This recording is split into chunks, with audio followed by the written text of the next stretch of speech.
Nous avons quelques questions en rapport à votre intervention ici au Forum Convergence, notamment l'évaluation de l'impact des programmes menés par Médecins du Monde, mais aussi en général l'évaluation de l'impact des actions menées par les ONG internationales dans les pays en crise, les pays sinistrés ou les pays en développement, donc les situations sur lesquelles vous intervenez.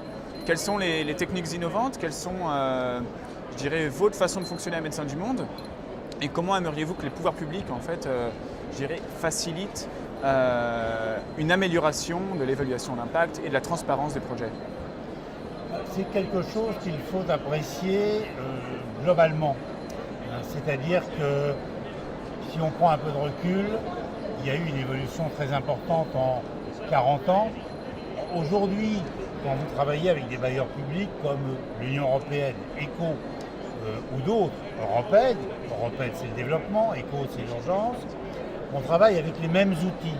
C'est-à-dire on a ce qu'on appelle le cadre logique.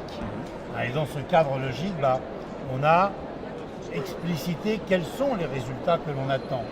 Donc petit à petit, on a effectivement cette culture du résultat qui n'était pas là, je dirais, il y a 30 ou 40 ans.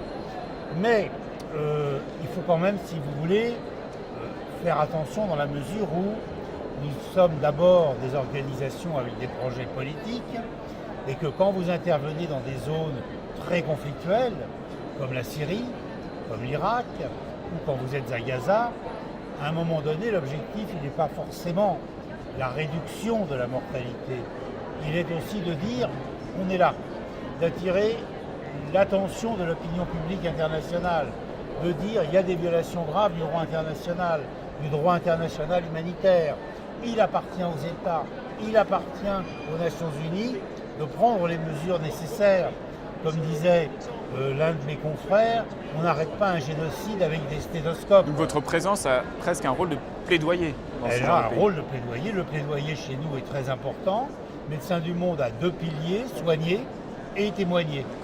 Et vous me disiez tout à l'heure en off, Francisco, qu'il y a certains pays dans lesquels vous n'allez plus pour raison de sécurité. Il y a malheureusement les pays dans lesquels on ne peut plus aller parce que la situation sécuritaire ne le permet plus, sont de plus en plus nombreux. Il est évident que l'Irak est un pays très difficile. Syrie, nous sommes quand même présents, mais à la frontière avec la Turquie, et nous sommes un peu en Syrie. Mais là, on a aussi des opérations que l'on mène avec des partenaires locaux qui sont sur le terrain. On pourrait être dans le Sahel, bien sûr, la situation est très difficile, on n'y est pas directement. On a dû se replier de certains pays parce que nous ne sommes pas les seuls. La plupart des ONG deviennent des cibles. Elles deviennent des cibles, soit des cibles politiques, parce qu'on a envie de les éliminer, soit des cibles financières. Les otages? Les otages, donc les rançons qu'éventuellement elles peuvent payer. Soit aussi parce que ce sont des témoins qu'on veut éliminer. Voilà. Donc c'est les trois possibilités. Ce n'est pas une situation totalement nouvelle. Pendant plusieurs années, on a dû travailler à distance avec la Tchétchénie. On avait une association avec laquelle on travaillait. C'est ce qu'on appelle dans notre jargon le remote control. Mais bien évidemment, ce n'est pas très satisfaisant dans la mesure où vous n'avez pas de contrôle direct sur les opérations. Voilà. Très bien. Et quel était votre message ici à Convergence notamment? Mon message à Convergence était très simple, c'était oui, il faut faire mieux avec le même argent et peut-être même avec moins d'argent. Oui, il faut évaluer. Oui, il y a de la redevabilité.